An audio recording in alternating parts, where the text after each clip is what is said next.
ദൈവപുത്ര അങ്ങേക്കാരാധന, യേശുനാഥ അങ്ങേക്കാരാധന, ദൈവപുത്ര അങ്ങേക്കാരാധന, യേശുനാഥ അങ്ങേക്കാരാധന. തിരുസന്നിധിയിൽ ഇന്നു വന്നിടുവാൻ കൃപ നൽകിയതാ അങ്ങേക്കാരാധന. തിരുസന്നിധിയിൽ ഇന്നു വന്നിടുവാൻ കൃപ നൽകിയതാ അങ്ങേക്കാരാധന. സമാധാന പ്രഭുവേ ആരാധന, ആശ്വാസപ്രദനെ ആരാധന. ചേർന്ന് പാടാം. സമാധാന പ്രഭുവേ ആരാധന, ആശ്വാസപ്രദനെ ആരാധന. എന്റെ വിടുതലവൻ, എന്റെ സൗഖ്യമവൻ, എന്റെ മോചനദ്രവ്യം അവനാരാധന. എന്റെ വിടുതലായവൻ, വിടുതലവൻ, എനിക്ക് സൗഖ്യം നൽകുന്നവൻ, സൗഖ്യമവൻ, എന്റെ മോചനദ്രവ്യം അവനാരാധന. കരങ്ങൾ വീശി ആരാധന, ഹല്ലേലൂയ. വലിയ സന്തോഷത്തോടെ ആരാധന, ഹല്ലേലൂയ. ദൈവത്തെ ആരാധിച്ച് മഹത്വപ്പെടുത്തി പാടാം. ആരാധന, ഹല്ലേലൂയ. ആരാധന, ഹല്ലേലൂയ. കരങ്ങൾ ഉയർത്തി ഒന്ന് സ്തുതിച്ച് ഹല്ലേലൂയ. യേശുവേ, ഞങ്ങൾ അങ്ങേ ആരാധിക്കുന്നു, ഞങ്ങൾ അങ്ങേ നന്ദി പറയുന്നു. കർത്താവേ, ഞങ്ങളായിരിക്കുന്ന ജീവിതങ്ങളെ ഏറ്റെടുക്കുന്നവനെ, ഞങ്ങളെ ശക്തിപ്പെടുത്തുന്നവനെ, തിന്മയുടെ അരൂപികളിൽ നിന്ന്, തിന്മയുടെ എല്ലാ കെട്ടുകളിൽ നിന്ന്, പൈശാചിക പീഡകളിൽ നിന്ന് ഞങ്ങളെ രക്ഷിക്കുന്ന ഈശോയെ, ഞങ്ങളെ സഹായിക്കണമേ. ഈ ലോക രാജ്യത്തിൽ നിന്ന് സ്വർഗരാജ്യത്തിലേക്കുള്ള യാത്രയിൽ ഞങ്ങൾക്കെതിരെ വരുന്ന തിന്മയുടെ എല്ലാ കുടിലതന്ത്രങ്ങളെയും ആട്ടിപ്പായിക്കാൻ കഴിവുള്ള ജീവിക്കുന്ന ദിവ്യകാരുണ്യമേ, അങ്ങയുടെ മുന്നിൽ പ്രാർത്ഥിക്കുന്നു. എല്ലാ തരത്തിലുള്ള അസ്വസ്ഥതകള് കുടുംബങ്ങളിൽ നിന്ന്, സഭയിൽ നിന്ന്, ഞങ്ങളുടെ കൂട്ടായ്മയിൽ നിന്ന്, കുഞ്ഞുങ്ങളിൽ നിന്ന്, യുവജനങ്ങളിൽ നിന്ന്, സകലരിൽ നിന്നും യേശുവിന്റെ നാമത്തിൽ ജീവിക്കുന്ന ദൈവത്തിനെ ആരാധിച്ചുകൊണ്ട് ഞങ്ങളവയെ ആട്ടിപ്പായിക്കുന്നു, ഞങ്ങളവയെ ശാസിക്കുന്നു. ദൈവമേ, എല്ലാ മഹത്വം അങ്ങേക്ക്, എല്ലാ ആരാധനയും അങ്ങേക്ക്, എല്ലാ പുകഴ്ചയും അങ്ങേക്ക്. യേശുവേ നന്ദി, പിതാവേ നന്ദി. Hallelujah, hallelujah. യേശുവേ ആരാധന, ആരാധന, യേശുവേ ആരാധന. എല്ലാവരും ചേർന്ന് ആരാധിച്ച് ആരാധന, ആരാധന, യേശുവേ ആരാധന. എന്നെ സ്നേഹിക്കുന്നവനെ ഒന്ന് ആരാധിച്ച് യേശുവേ ആരാധന. ഈ കാലഘട്ടത്തിൽ എന്നെ വഴി നടത്തുന്ന ദൈവത്തെ ആരാധിച്ച് യേശുവേ ആരാധന. എന്റെ ഒപ്പമായിരിക്കുന്ന ദൈവത്തെ ആരാധിച്ച് യേശുവേ ആരാധന. എനിക്കെതിരെ പോരാടുന്ന പിശാചിനെ തകർക്കുന്നവനെ, യേശുവേ ആരാധന. ഞങ്ങളുടെ കുടുംബത്തെ രക്ഷിക്കുന്നവനെ, യേശുവേ ആരാധന. സഭയുടെ അധിപനും സ്ഥാപകനുമായവനെ, യേശുവേ ആരാധന. ഈ ലോകത്തെ രക്ഷിക്കാൻ വന്നവനെ, യേശുവേ ആരാധന. പാപമോചകനായ ദൈവമേ, യേശുവേ ആരാധന. സൗഖ്യദായകനായ ദൈവമേ, യേശുവേ ആരാധന. എല്ലാവരും വിട്ടുകൊടുത്ത് ആരാധിക്കാം. യേശുവേ ആരാധന. നന്ദി പറഞ്ഞ് ആരാധിക്കാം. യേശുവേ ആരാധന. യേശുവേ, പരിശുദ്ധ പരമ ദിവ്യകാരുണ്യത്തിന് നേരവും ആരാധനയും സ്തുതിയും പുകഴ്ചയും ഉണ്ടായിരിക്കട്ടെ. പാപലോകത്തെ ഈ ലോകത്തു നിന്ന് തുടച്ചു മാറ്റുവാൻ ഈ ഭൂമിയിൽ ജാതനായ പരിശുദ്ധ പരമ ദിവ്യകാരുണ്യത്തിന് നേരവും ആരാധനയും സ്തുതിയും പുകഴ്ചയും ഉണ്ടായിരിക്കട്ടെ. ഭയപ്പെടേണ്ട, ഞാനാണ് നിന്റെ ദൈവമെന്ന് നീ അറിയുക എന്ന് ഞങ്ങളോട് വാഗ്ദാനം ചെയ്ത പരിശുദ്ധ പരമ ദിവ്യകാരുണ്യത്തിന് നേരവും ആരാധനയും സ്തുതിയും പുകഴ്ചയും ഉണ്ടായിരിക്കട്ടെ. യേശുവിൽ ഏറ്റവും സ്നേഹമുള്ള ആത്മജ്വാല ശുശ്രൂഷകരെ, കാലഘട്ടങ്ങൾ നമ്മുടെ ജീവിതത്തിൽ ഒത്തിരി അനുഗ്രഹമാണ് ഈ ശുശ്രൂഷ വഴി നമുക്ക് നൽകുന്നത്. പാതയിൽ പ്രകാശവും പാതയിൽ വിളക്കുമായ ദൈവത്തിൻ്റെ ദിവ്യകാരുണ്യത്തിന് മുന്നിൽ നമ്മൾ ഓരോ ദിവസവും പ്രാർത്ഥിക്കുകയും ധ്യാനിക്കുകയും ധ്യാന വിഷയമാകുന്ന വചനങ്ങൾ നമ്മുടെ ജീവിതത്തിൽ സ്വീകരിക്കുകയും ചെയ്യുമ്പോൾ യഥാർത്ഥത്തിൽ ദൈവത്തിലേക്ക് അടുക്കാൻ നമ്മളെ ദൈവം ഒത്തിരി സഹായിക്കുന്ന കാലഘട്ടമാണ് ഈ ശുശ്രൂഷ വഴി നിങ്ങളുടെ ഓരോരുത്തരുടെ ജീവിതത്തിൽ ദൈവം ചെയ്യാൻ ആഗ്രഹിക്കുന്നത്. നമ്മൾ ഈ കാലഘട്ടങ്ങളിൽ, പ്രത്യേകിച്ച് ദിവസങ്ങളിൽ, ഈ ആത്മജ്വാല ശുശ്രൂഷയിലൂടെ ചിന്തിക്കപ്പെട്ട ഒരു വിഷയത്തിൻ്റെ മൂന്നാമത്തെ ഘട്ടത്തിലേക്ക് നമ്മളൊന്ന് കടന്ന് ധ്യാനിക്കുകയാണ്. നമുക്കറിയാം, ദൈവത്തിലേക്ക് അടുക്കുന്ന മനുഷ്യന് 3 ശത്രുക്കളുണ്ട്. ഒന്നാമത്തെ ശത്രു ലോകമാണെങ്കിൽ, രണ്ടാമത്തെ ശത്രു ശരീരമാണെങ്കിൽ, മൂന്നാമത്തെ ശത്രു ഇതിനെല്ലാം നമ്മിൽ നിന്ന് ദൈവത്തിലേക്ക് അടുപ്പിക്കാൻ, തകർക്കാൻ നോക്കുന്ന ഒരവസ്ഥയുണ്ട്, അല്ലെങ്കിൽ ഒരു വ്യക്തിയുണ്ട്. ആ വ്യക്തിയുടെ പേരാണ് പിശാച്. അപ്പോൾ ദൈവിക രാജ്യത്തിലേക്ക് കടന്നു ചെല്ലാൻ ആഗ്രഹിക്കുന്ന ദൈവജനത്തെ നരകരാജ്യത്തിലേക്ക് പിടിച്ചു വലിച്ചു കൊണ്ടുപോകുന്ന ആ വ്യക്തിയാകുന്ന പിശാചിനെ കുറിച്ചുള്ള ആ പിശാചിൻ്റെ വ്യക്തിത്വത്തെ, അല്ലെങ്കിൽ അത് ആ ഒരു പൈശാചിക സാന്നിധ്യത്തെ യാഥാർത്ഥ്യമാക്കി പറഞ്ഞു തരുന്നത് യേശുക്രിസ്തുവാണ്. ബൈബിളിൽ ഈശോ ഒത്തിരി പറയുന്നുണ്ട്, അവൻ്റെ രാജ്യത്തിലേക്ക് നിങ്ങൾ നോട്ടം വയ്ക്കരുത്, അവൻ നിൻ്റെ ശത്രുവാണ്. ശത്രു അലറുന്ന സിംഹത്തെപ്പോലെ നിനക്ക് ചുറ്റും നടക്കുമ്പോൾ നീ വളരെ ജാഗ്രതയോടെ വേണം നിൻ്റെ ജീവിതത്തെ ഈ കാലഘട്ടങ്ങളിൽ കൊണ്ടുപോകാൻ. അതുകൊണ്ട് ഈ മൂന്നാമത്തെ ശത്രുവിനെ കുറിച്ച് നമ്മൾ ചിന്തിക്കുമ്പോൾ യേശു എങ്ങനെയാണ് ഈ ശത്രുവിനെ തകർത്തത്? യേശുവിൻ്റെ പരിശുദ്ധിയാണ് അതിനെ തകർത്തത്. അതാണ് പിശാചിൻ്റെ പരാജയത്തിന് കാരണം. ദൈവം തന്ന നമ്മുടെ വിശുദ്ധിയെ നമ്മൾ കാത്തുപാലിക്കുക എന്നുള്ളതാണ്. അതുകൊണ്ട് അവൻ്റെ കുടിലതന്ത്രങ്ങളെ തകർക്കാൻ ഈ കാലഘട്ടങ്ങളിൽ നമ്മൾ ഒത്തിരി പരിശ്രമിക്കണം. സ്നേഹമുള്ളവരെ, ഒത്തിരി തിന്മയുടെ രൂപികൾ ഈ ലോകത്തുണ്ട്. പത്രോസ്ലീഹ എഴുതിയ 1-ാം ലേഖനത്തിൽ 5-ാം അധ്യായം 8 മുതൽ 9 വരെയുള്ള തിരുവചനം പറയുന്നത് ഇങ്ങനെയാണ്: നിങ്ങൾ സമചിത്തതയോടെ ഉണർന്നിരിക്കുവിൻ. നിങ്ങളുടെ ശത്രുവായ പിശാച് അലറുന്ന സിംഹത്തെപ്പോലെ ആരെ വിഴുങ്ങണമെന്ന് അന്വേഷിച്ചുകൊണ്ട് ചുറ്റി നടക്കുന്നു. വിശ്വാസത്തിൽ ഉറച്ചു നിന്നുകൊണ്ട് അവനെ എതിർക്കണം. സ്നേഹമുള്ളവരെ, ഈ വചനം നമ്മുടെ ജീവിതത്തിൽ ഒത്തിരി ശക്തിപ്പെടേണ്ട കാലഘട്ടമാണത്. നിങ്ങൾ സമചിത്തതയോട് ഉണർന്നിരിക്കണം.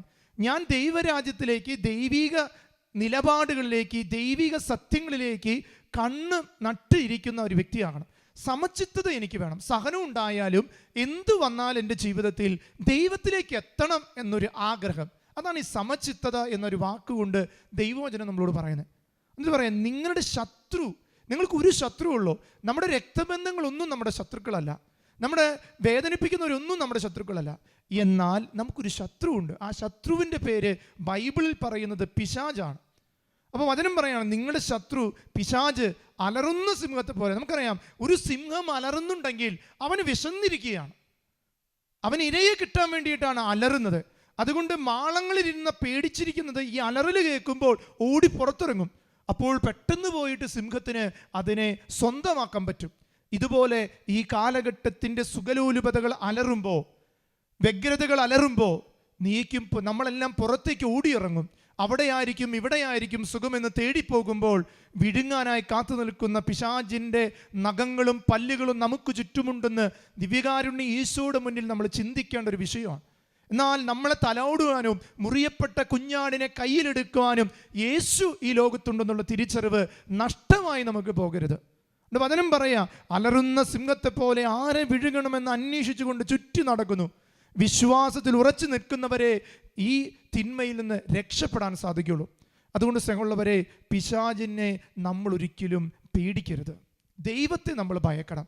ഈ കാലഘട്ടത്തിൽ പിശാചിനെ എല്ലാവർക്കും പേടിയാ, അവൻ്റെ പ്രവർത്തനങ്ങളെ പേടിയാ. എന്നാൽ നമ്മൾ ചിന്തിക്കേണ്ടത് അവൻ്റെ പ്രവർത്തനങ്ങളിൽ വീണു പോകാതിരിക്കാനുള്ളൊരു ജാഗ്രത ഈ കാലഘട്ടങ്ങളിൽ മനുഷ്യന് നഷ്ടപ്പെട്ടുകൊണ്ടിരിക്കുക. അതുകൊണ്ട് നാം നമ്മെ തന്നെ നിയന്ത്രിക്കാൻ തുടങ്ങിയാൽ പലപ്പോഴും പിശാചിൻ്റെ അടിമത്തത്തിൽ വീഴും. നമ്മൾ ക്രിസ്തുവിൽ നിയന്ത്രിക്കപ്പെടുന്നവരായിരിക്കണം, യേശുവിൻ്റെ കൂദാശകളിൽ നിയന്ത്രിക്കപ്പെടുന്നവരായിരിക്കണം. അങ്ങനെ വരുമ്പോൾ പിശാചിൻ്റെ കുടിലതന്ത്രങ്ങളിൽ വീണുപോകാതെ നമുക്ക് രക്ഷിക്കപ്പെടാൻ പറ്റും. അപ്പോൾ നമ്മൾ ഈ കാലഘട്ടത്തിൽ ക്രിസ്തുവിനെ, എൻ്റെ ദൈവത്തെ സ്നേഹത്തോടെ ഞാൻ ഭയത്തോടെയും വിറയലോടും കൂടി കാണണം. നമുക്കറിയാം, 1 യോഹന്നാൻ 4-ാം അധ്യായം 4-ാം വാക്യം പറയുന്നത് ഇങ്ങനെയാണ്: നിന്റെ ഉള്ളിലുള്ളവൻ ലോകത്തുള്ളവനേക്കാൾ വലിയവനാണ്.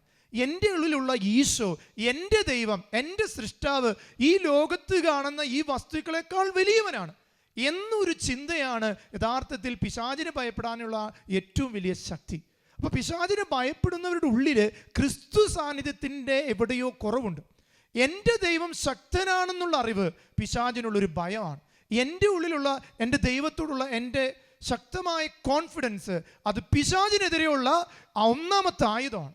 അതുകൊണ്ട് സ്നേഹമുള്ള മക്കളെ, ഈ കാലഘട്ടത്തിൽ ക്രിസ്തു സ്നേഹത്തിൻ്റെ ആഴം ശക്തിപ്പെടണം. എൻ്റെ ദൈവം, എൻ്റെ ഉള്ളിലുള്ളവൻ പുറത്ത് എന്നെ വഴിതെറ്റിക്കുന്നവനേക്കാൾ വലിയവനാണ് എന്നൊരു തോന്നൽ ഈ കാലഘട്ടത്തിൽ നമുക്ക് വേണം. അതുകൊണ്ട് അങ്ങനെ വരുമ്പോഴാണ് പിശാച് നമ്മുടെ ജീവിതത്തിൽ, നമ്മുടെ സമൂഹത്തിൽ, നമ്മുടെ കുടുംബത്തിൽ, സഭയിൽ പരാജയപ്പെടാം. അതുകൊണ്ട് നമ്മൾ ശക്തമായിട്ട് ഇക്കാലഘട്ടത്തിൽ നമ്മുടെ ആത്മീയ ജീവിതത്തെ വളർത്താനായിട്ട് ഒരുങ്ങണം. അതുകൊണ്ട് മനുഷ്യനെ സ്വാധീനിക്കുന്ന എല്ലാ തരത്തിലുള്ള സാത്താൻ്റെ ശക്തികളെയും ദൈവം പരാജയപ്പെടുത്തും. അതൊരു സത്യമാണ്. മനുഷ്യനെ പരാജയപ്പെടുത്തുന്ന എല്ലാ സാത്താൻ്റെ ശക്തികളും പരാജയം. കാരണം നിങ്ങൾക്ക് പറഞ്ഞുതരാം. ഉൽപ്പത്തിയുടെ പുസ്തകം ആരംഭിക്കുന്നത് പിശാച് മനുഷ്യനെ പരാജയപ്പെടുത്തി എന്ന് പറഞ്ഞുകൊണ്ടാണ്. ഉൽപ്പത്തിയുടെ പുസ്തകം ആരംഭിക്കുന്നത് പിശാച് മനുഷ്യനെ പരാജയപ്പെടുത്തി. എന്നാൽ പുതിയ നിയമം ആരംഭിക്കുന്നത് ക്രിസ്തു പിശാചിനെ പരാജയപ്പെടുത്തി. നമുക്കറിയാം, മരുഭൂമിയിലെ പരീക്ഷയിൽ പിശാചിനെ ക്രിസ്തു ദൈവം പരാജയപ്പെടുത്തി. ഉൽപ്പത്തിയുടെ പുസ്തകവും പരാജയപ്പെട്ടത് മനുഷ്യനാണെങ്കിൽ പുതിയ നിയമത്തിൽ ക്രിസ്തു പിശാചിനെ പരാജയപ്പെടുത്തി. വെളിപാട് അവസാനിക്കുന്നത് 20-ാമത്തെ അധ്യായത്തിലെ അവസാന വാക്യം പറയുന്നത് പിശാചിൻ്റെ എന്നേക്കുമായിട്ടുള്ള പരാജയത്തെ പറഞ്ഞുകൊണ്ടാണ് നമുക്കറിയാം ബൈബിൾ അവസാനിക്കുന്നത്. അപ്പോൾ തുടക്കത്തിൽ നമ്മളെ പരാജയപ്പെടുത്തി പിശാചിൻ്റെ കഥയാണെങ്കിൽ പിന്നീട് മുഴുവൻ പിശാച് പരാജയപ്പെട്ട കഥയാണ് ദൈവവചനം നമുക്ക് സാക്ഷ്യമാണ്. അങ്ങനെയെങ്കിൽ ഈ കാലഘട്ടങ്ങളിൽ നമുക്ക് പിശാചിനെ പരാജയപ്പെടുത്താം. അതിനൊരു ഉദാഹരണം മാത്രം നിങ്ങളുടെ മുന്നിൽ നിരത്തി വയ്ക്കുകയാണ്. നമുക്കറിയാം, നമ്മുടെ നാട്ടിൽ ഒരു സിംഹം ഇറങ്ങിയാൽ ആ സിംഹത്തെ നമ്മൾ ഒരു കൂട്ടിലടയ്ക്കും. നമുക്കറിയാം, ഫോറസ്റ്റുകാരുടെ സഹായത്തോടെ ഈ സിംഹത്തെ മയക്കുവെടി വെച്ച് നമ്മൾ ഒരു കൂട്ടിലടയ്ക്കും. അങ്ങനെ കൂട്ടിലടച്ച സിംഹത്തെ കാണാൻ എല്ലാവരും പോകും. കാരണം എന്താ? അത് കൂട്ടിലടയ്ക്കപ്പെട്ടതാ. എന്നാൽ കൂട്ടിൻ്റെ ഉള്ളിലേക്ക് ആരെങ്കിലും കൈയിട്ട് നോക്കിയാൽ അത് കടിക്കും. സ്നേഹമുള്ളവരെ, ഞാൻ ഈ ഉദാഹരണം പറഞ്ഞത് യേശു ക്രിസ്തു തിരുസഭ പിശാചിനെ കൂട്ടിലടച്ചതാണ്. അവൻ കൂട്ടിലാണിപ്പോൾ. എന്നാൽ ആ കൂട്ടിലേക്ക് കൈയിട്ട് നോക്കുന്നവരും ആ കൂട്ടിലേക്ക് കയറാൻ നോക്കുന്നവരുമാണ് പിശാചിൻ്റെ അടിമത്തത്തിൽ വീണു പോകുന്നത്. അതുകൊണ്ട് നമുക്കറിയാം, നമ്മുടെ നാട്ടിലിറങ്ങുന്നൊരു സിംഹത്തെ പൂട്ടുന്നത് പോലെ ഈ ലോകത്തിറങ്ങിയ സിംഹമാകുന്ന അല്ലെങ്കിൽ പിശാചാകുന്ന ഈ ദുഷ്ടാരൂപിയെ തിരുസഭ വൈദികരുടെ പൗരോഹിത്യ അധികാരം വഴിയും അതുപോലെ തന്നെ സഭയുടെ കൂദാശ പരികർമ്മം വഴിയും ഇന്ന് കൂട്ടിലടച്ചിരിക്കുക. അപ്പോൾ കൂട്ടിലടച്ചതിൻ്റെ കൈയിട്ട് നോക്കരുത്. ഇന്ന് മനുഷ്യൻ ചെയ്യുന്നത് കൂട്ടിലടയ്ക്കപ്പെട്ടതിനെ തേടിപ്പോകുക. സ്നേഹമുള്ളവരെ, അടയ്ക്കപ്പെട്ടവനെ അടച്ചിട്ടതുപോലെ നോക്കണം. അവനെ നമുക്ക് നോക്കാം, അവൻ കൂട്ടിലടയ്ക്കണം. നീയാകുന്ന ജീവിതത്തെ കുംഭസാരം എന്ന കൂട്ടിൽ പിശാചിനെ അടച്ചിടണം. കുർബാന എന്ന കൂട്ടിൽ അവൻ അടച്ചിട്ടാൽ അവന് നിന്നെ ആക്രമിക്കാൻ പറ്റില്ല. അതാണ് യഥാർത്ഥത്തിലുള്ള നമ്മുടെ ജീവിതത്തിൽ. അങ്ങനെ വരുമ്പോൾ നമുക്ക് ആത്മീയ ധൈര്യത്തോടെ ഈ കാലഘട്ടത്തിൽ വിശുദ്ധരായി തീരാൻ സാധിക്കും. അതുകൊണ്ടാണ് എഫെസോസുകാർക്ക് എഴുതിയ ലേഖനത്തിൽ 6-ാം അധ്യായം 10 മുതൽ വചനങ്ങൾ പറയുന്നത്, ആത്മീയ പോരാട്ടം നടത്തണം. മാംസത്തിനും രക്തത്തിനും എതിരായിട്ടല്ല, പ്രഭുത്വങ്ങൾ, ആധിപത്യങ്ങൾ, ഈ അന്ധകാര ലോകത്തിലെ അധിപന്മാർക്കും സ്വർഗീയ ഇടങ്ങളിൽ വർത്തിക്കുന്ന തിന്മയുടെ ദുരാത്മാക്കൾക്കെതിരെ നിങ്ങൾ പടവെട്ടണം. അവിടെ നമ്മുടെ ജീവിതത്തിൽ കൃപ കിട്ടും. 1 പത്രോസ് 5:8 വചനം പറയുക, നിങ്ങളുടെ ശത്രുവായ പിശാച് അലറുന്ന സിംഹത്തെപ്പോലെ ആ കൂട്ടിൽ കിടന്നുകൊണ്ട് ആരെ വിഴുങ്ങണം. ആരെല്ലാം ആ കൂട്ടിലേക്ക് കൈയിട്ട് നോക്കുന്നു, ആ കൂടിനെതിരെ കളിയാക്കുന്നു. നമുക്കറിയാം, ഇന്ന് സഭയ്ക്കെതിരെ വീരവാദം ഒഴുക്കുകയും സഭയ്ക്കെതിരെ സംസാരിക്കുന്നവർ പലരും അറിയുന്നില്ല. കൂട്ടിലടയ്ക്കപ്പെട്ട സിംഹത്തിൻ്റെ രോമത്തിൽ പിടിച്ച് ചോദിക്കുക, നീ സിംഹമാണോ എന്ന് ചോദിക്കുക. അതുകൊണ്ട് പലരും ഇന്ന് കടിയേറ്റ് വീണിട്ടുണ്ട്. സഭയിൽ പലരും വിട്ടുപോയ പലർക്കും കടിയേറ്റ് തകർന്നുകൊണ്ടിരിക്കുകയാണ്. അതുകൊണ്ട് സ്നേഹമുള്ളവരെ, നമുക്ക് ഇന്ന് ആരാധനയിൽ പ്രത്യേകം പ്രാർത്ഥിക്കുകയാണ്. ഒരു തിന്മയുടെ അരൂപിയുമായിട്ട് ഒരു പോരാട്ടത്തിൻ്റെ അഭിഷേകം നമ്മൾ നിറയപ്പെടാൻ, പിശാചിനെതിരെ നമ്മൾ സഭയുടെ അധികാര സീമകൾ വെച്ചുകൊണ്ട് ഈ പ്രഭാതത്തിലെ ഈ ആരാധനയിൽ നമ്മൾ വലിയ വിടുതലിന് വേണ്ടി പ്രാർത്ഥിക്കാം. നമുക്ക് 2 കരങ്ങൾ ഉയർത്തി ഒന്ന് സ്തുതിച്ച് പ്രാർത്ഥിച്ചേ. Hallelujah, hallelujah, hallelujah. ശക്തമായിട്ടൊന്ന് സ്തുതിച്ചേ. ഈ ദിവ്യഗാനത്തിലേക്ക് നമ്മുടെ കുടുംബം, നമ്മുടെ സഭ, നമ്മുടെ വ്യക്തി ജീവിതങ്ങൾ, നമ്മൾ പോരാടുന്ന പിശാചിൻ്റെ ആക്രമണങ്ങൾ, അതെല്ലാം നമുക്ക് കൊടുക്കാം. കർത്താവേ, കുട്ടിലടയ്ക്കപ്പെട്ട ഈ തിന്മയുടെ അരൂപിക്കെതിരെ ഞങ്ങൾ എപ്പോഴെങ്കിലും ഞങ്ങളുടെ ജീവിതത്തെ വിട്ടുകൊടുത്തിട്ടുണ്ടെങ്കിൽ അതിൻ്റെ ബന്ധനക്കെട്ടുകൾ, അതിൻ്റെ ചുരുളുകൾ ഈ സമയം അഴിഞ്ഞു പോകട്ടെ. ഞങ്ങൾ അടച്ചിട്ടവനെ ഒരിക്കലും പുറത്താക്കുകയില്ല. അടയ്ക്കപ്പെട്ടവൻ അടഞ്ഞു കിടക്കണം. ഈ ഒരു ശക്തിയോടെ സ്തുതിച്ച് ബന്ധനങ്ങൾ അഴിയട്ടെ, തിന്മയുടെ കെട്ടുകൾ അഴിയട്ടെ. ജനജീവിതങ്ങളിൽ നിന്ന് സാത്താനെ നീ അഴിഞ്ഞുപോ. സഭയുടെ അധികാരത്താൽ, സഭയുടെ കൂട്ടായ്മയുടെ ശക്തിയാൽ, യേശുവിന്റെ അധികാര നാമത്താൽ നിന്നെ കൽപ്പിക്കുന്നു, ശാസിക്കുന്നു, ബന്ധിക്കുന്നു, ബഹിഷ്കരിക്കുന്നു. നീ വിട്ടൊഴിഞ്ഞു പോക. ഞങ്ങളിൽ നിന്ന്, ഞങ്ങളുടെ സഭയിൽ നിന്ന്, കൂട്ടായ്മയിൽ നിന്ന്, കുടുംബങ്ങളിൽ നിന്ന്, കുഞ്ഞുങ്ങളിൽ നിന്ന്, യുവജനങ്ങളിൽ നിന്ന് യേശുവിന്റെ നാമത്തിൽ നിന്നോട് കൽപ്പിക്കുന്നു, ശാസിക്കുന്നു. ലോകമേ, ശരീരമേ, പിശാചേ, നീ വിട്ടൊഴിഞ്ഞു പോ. യേശുവിന്റെ നാമത്തിൽ നിന്നോട് കൽപ്പിക്കുന്നു. യേശുവേ, ബന്ധനമഴിയട്ടെ, കെട്ടുകൾ പൊട്ടട്ടെ. എല്ലാവരും ചേർന്ന് പാടി. ബന്ധനമഴിയട്ടെ, കെട്ടുകൾ പൊട്ടട്ടെ. യേശുവിൻ്റെ തിരുരക്തം ഞങ്ങളിൽ നിറയട്ടെ. യേശുവിൻ്റെ തിരുരക്തം ഞങ്ങളിൽ നിറയട്ടെ, ഞങ്ങളിൽ നിറയട്ടെ, ഞങ്ങളിൽ നിറയട്ടെ. കരങ്ങൾ കൂപ്പി പിടിക്കുക, കണ്ണുകൾ അടയ്ക്കുക. സഭയുടെ ഔദ്യോഗികമായ ഡെലിവറൻസ് പ്രാർത്ഥനകളുടെ ഇടനാഴികളോട് കടന്നു പോകാൻ പോവാം. നമ്മുടെ കൂട്ടായ്മയാണ് സ്നേഹമുള്ളവരെ പിശാചിനെതിരെയുള്ള യുദ്ധം. നമുക്ക് ഒരുമിച്ച് നിൽക്കാം. പുരോഹിതര്, സന്യസ്തര്, അൽമായ ശുശ്രൂഷകര്, കുടുംബജീവിതം നയിക്കുന്നവര്, കുഞ്ഞുങ്ങള്, യുവജനങ്ങള് എല്ലാവരും ഒരേ ഹൃദയത്തോടെ അടയ്ക്കപ്പെട്ടവനെ അടച്ചിട്ടതുപോലെ കാലഘട്ടങ്ങളിൽ തോൽപ്പിക്കാൻ നമുക്കൊരുങ്ങാം. ദുഷ്ടാരൂപികളെ, ദുഷ്ടശക്തികളെ, നരകീയ ശത്രുക്കളെ, തിന്മയുടെ ആധിപത്യങ്ങളെ, നിങ്ങളുടെ ദുഷ്ട സംഘങ്ങളെ, സമൂഹങ്ങളെ, വിഭാഗങ്ങളെ, ആര് തന്നെയായാലും ഞങ്ങളുടെ കർത്താവ് ഈശോ മിശിഹായുടെ നാമത്തിലും ശക്തിയിലും ഞങ്ങൾ നിങ്ങളെ ശാസിക്കുകയും ബന്ധിക്കുകയും ബഹിഷ്കരിക്കുകയും ചെയ്യുന്നു. ദൈവത്തിന്റെ ഛായയിൽ സൃഷ്ടിക്കപ്പെട്ടതും ദിവ്യ കുഞ്ഞാടിന്റെ വിലയേറിയ തിരുരക്തത്താൽ വീണ്ടെടുക്കപ്പെട്ടതുമായ ആത്മാക്കളിൽ നിന്ന്, ദൈവത്തിന്റെ സഭയിൽ നിന്ന് ഞങ്ങളുടെ കർത്താവ് ഈശോ മിശിഹായുടെ നാമത്തിലും ശക്തിയിലും പുറന്തള്ളപ്പെട്ട് സാത്താനെ യേശുവിന്റെ നാമത്തിൽ നിന്നോട് ഞങ്ങൾ കൽപ്പിക്കുന്നു, ശാസിക്കുന്നു, ബന്ധിക്കുന്നു.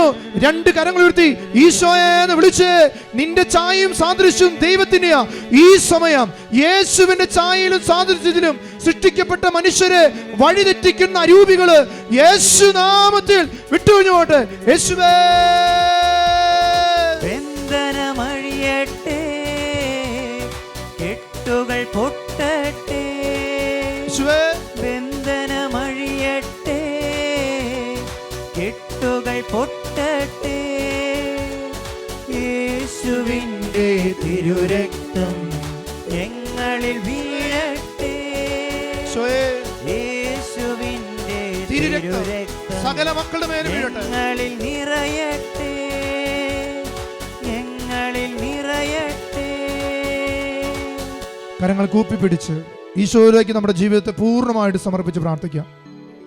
കൗശലക്കാരനായ സർപ്പമേ, മനുഷ്യവംശത്തെ വഴിതെറ്റിക്കുന്നതിനും തിരുസഭയെ ഞെരുക്കുന്നതിനും ദൈവത്തിന്റെ തിരഞ്ഞെടുക്കപ്പെട്ടവരെ ഗോതമ്പ് മണി പോലെ കൊഴിക്കുന്നതിനുള്ള നിന്റെ ധാർഷ്ട്യം ഇനി അവസാനിപ്പിക്കുക. നിന്റെ ദുരാഗ്രഹം അവരോട് ഇനിമേൽ നീ ചെയ്യരുത്.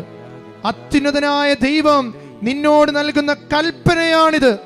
എല്ലാവരും രക്ഷിക്കപ്പെടണമെന്നും സത്യത്തിന്റെ അറിവിലേക്ക് വരണമെന്നും ദൈവം ആഗ്രഹിക്കുന്നു. സർവശക്തനുമായ പിതാവായ ദൈവം നിന്നോട് ആജ്ഞാപിക്കുന്നു.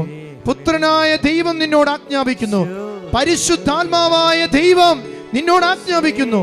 നിന്റെ ദുഷ്ടത നിമിത്തം അധപതിച്ച ഞങ്ങളുടെ വംശത്തെ രക്ഷിക്കുന്നതിന് വേണ്ടി മരണത്തോളം കീഴ്വണങ്ങിയ ദൈവത്തിന്റെ നാമത്തിൽ ഫിലിപ്പി 2:8 അധികാരത്താൽ തന്റെ തിരുസഭയെ ഉറപ്പുള്ള പാറമേൽ പണിതുയർത്തിയ യേശുവിന്റെ അധികാരമുള്ള നാമത്തിൽ കുടുംബങ്ങളിൽ നിന്ന്, സഭയിൽ നിന്ന് യേശുവിന്റെ നാമത്തിൽ മത്തായി 28:20 അധികാരത്താൽ നരകവാതിലെതിരെ ഇതിനെതിരെ പ്രബലപ്പെടില്ല. ഈ വചനശക്തിയാൽ യേശുവിന്റെ നാമത്തിൽ ഞങ്ങളുടെ സഭയെ നശിപ്പിക്കാൻ നോക്കുന്ന എല്ലാ തിന്മയുടെ രൂപികളെയും യേശുവിന്റെ നാമത്തിൽ ബന്ധിക്കുന്നു, ബഹിഷ്കരിക്കുന്നു, ആട്ടിപ്പായിക്കുന്നു. നീ എന്നേക്കുമായി വിട്ടൊഴിഞ്ഞു പോകുക.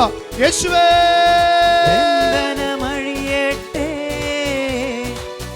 കെട്ടുകൾ പൊട്ടട്ടെ, ബന്ധനമഴിയട്ടെ, കെട്ടുകൾ പൊട്ടട്ടെ. യേശുവിൻ്റെ തിരുരക്തം ഞങ്ങളിൽ നിറയട്ടെ, യേശുവിൻ്റെ തിരുരക്തം ഞങ്ങളിൽ നിറയട്ടെ, ഞങ്ങളിൽ നിറയട്ടെ. കുരിശിന്റെ നിഗൂഢമായ ശക്തിയും ക്രിസ്തീയ വിശ്വാസ രഹസ്യങ്ങളുടെ പ്രാബല്യവും നിന്നോട് ആജ്ഞാപിക്കുകയാണ്. മഹത്വപൂർണയായ അമലോത്ഭവയായ തന്റെ എളിമ കൊണ്ടും വിശുദ്ധി കൊണ്ടും അഹങ്കാരികളുടെ തല തകർത്തുകളുമായ പരിശുദ്ധ കന്യകാമറിയം നിന്നോട് ആജ്ഞാപിക്കുന്നു. വിശുദ്ധ സ്ത്രീകന്മാരായ പത്രോസിന്റെയും പൗലോസിന്റെയും മറ്റു സ്ത്രീകന്മാരുടെയും വിശ്വാസം നിന്നോട് ആജ്ഞാപിക്കുന്നു. വേദസാക്ഷികളുടെ രക്തവും സകല വിശുദ്ധരുടെയും മധ്യശക്തി നിന്നോട് ആജ്ഞാപിക്കുന്നു. ശപിക്കപ്പെട്ട സർപ്പമേ, ദുഷ്ട സൈന്യങ്ങളെ, ജീവിക്കുന്ന ദൈവത്തിന്റെ നാമത്തിൽ, സത്യദൈവത്തിന്റെ നാമത്തിൽ തന്നിൽ വിശ്വസിക്കുന്ന എല്ലാവരും നശിച്ചു പോകാതെ നിത്യജീവൻ പ്രാപിക്കുന്നതിന് വേണ്ടി തന്റെ ഏകജാതന് നൽകത്തക്ക വിധം ലോകത്തെ അത്രമാത്രമായി സ്നേഹിച്ച ദൈവവചനത്തിന്റെ ശക്തി യോഹന്നാൻ 3:14 അഭിഷേകത്താൽ ദൈവത്തിന്റെ നാമത്തിൽ നിന്നോട് ഞാൻ ശപഥം ചെയ്യുന്നു. ഇനിമേൽ യുവജനങ്ങളെ, കുഞ്ഞുങ്ങളെ വഴിതെറ്റിക്കുന്ന, സഭയെ വിഘടിപ്പിക്കുന്ന, സഭയുടെ തലമുറകളെ നശിപ്പിക്കുന്ന തിന്മയുടെ അരൂപിയെ നിന്നോട് ഞാൻ പൗരോഹിത്യ അധികാരം ഉപയോഗിച്ച് കത്തോലിക്ക സഭയുടെ കൂട്ടായ്മയുടെ അധികാരത്താൽ യേശുനാമത്തിൽ ബന്ധിക്കുന്നു, ശാസിക്കുന്നു, ബഹിഷ്കരിക്കുന്നു. നീ എന്നേക്കുമായി വിട്ടൊഴിഞ്ഞു പോകുക. യേശുവേ, ബന്ധനമഴിയട്ടെ, കെട്ടുകൾ പൊട്ടട്ടെ, ബന്ധനമഴിയട്ടെ. എല്ലാവരും ചേർന്ന് പാടിയേ. കെട്ടുകൾ പൊട്ടട്ടെ, യേശുവിൻ്റെ തിരുരക്തം കരങ്ങളടിച്ച് ചേർന്ന് പാടിയേ. ഞങ്ങളിൽ നിറയട്ടെ, യേശുവിന്റെ രക്തത്താൽ ഈ ദിവ്യകാരുണ്യ ആശീർവാദ സമയം എല്ലാ തലമുറകളിൽ നിന്നും ദേശാന്തരങ്ങളിൽ നിന്നും തിന്മയുടെ അരൂപികൾ വിട്ടുകൊണ്ട് അത്ഭുതമായൊരു വിടുതല് ഈ സമയം സഭയിൽ സംഭവിക്കട്ടെ. അത്ഭുതമായ വിടുതൽ തലമുറകൾക്കെന്നും അവകാശം. അത്ഭുതമായ വിടുതൽ തലമുറകൾക്കെന്നും അവകാശം. യേശുവിൻ ബലിയുടെ യോഗ്യതയാൽ ബന്ധനത്തിൽ നിന്നും വിടുതൽ. ബന്ധനമഴിയട്ടെ, കെട്ടുകൾ പൊട്ടട്ടെ, ബന്ധനമഴിയട്ടെ, കെട്ടുകൾ പൊട്ടട്ടെ. യേശുവിൻ്റെ തിരുരക്തം ഞങ്ങളിൽ നിറയട്ടെ. പരിശുദ്ധ പരമാ ദിവ്യകാരുണ്യത്തിന് എന്നേരവും ആരാധനയും സ്തുതിയും പുകഴ്ചയും ഉണ്ടായിരിക്കട്ടെ. പരിശുദ്ധ പരമാ ദിവ്യകാരുണ്യത്തിന് എന്നേരവും ആരാധനയും സ്തുതിയും പുകഴ്ചയും ഉണ്ടായിരിക്കട്ടെ. പരിശുദ്ധ പരമാ ദിവ്യകാരുണ്യത്തിന് എന്നേരവും ആരാധനയും സ്തുതിയും പുകഴ്ചയും ഉണ്ടായിരിക്കട്ടെ.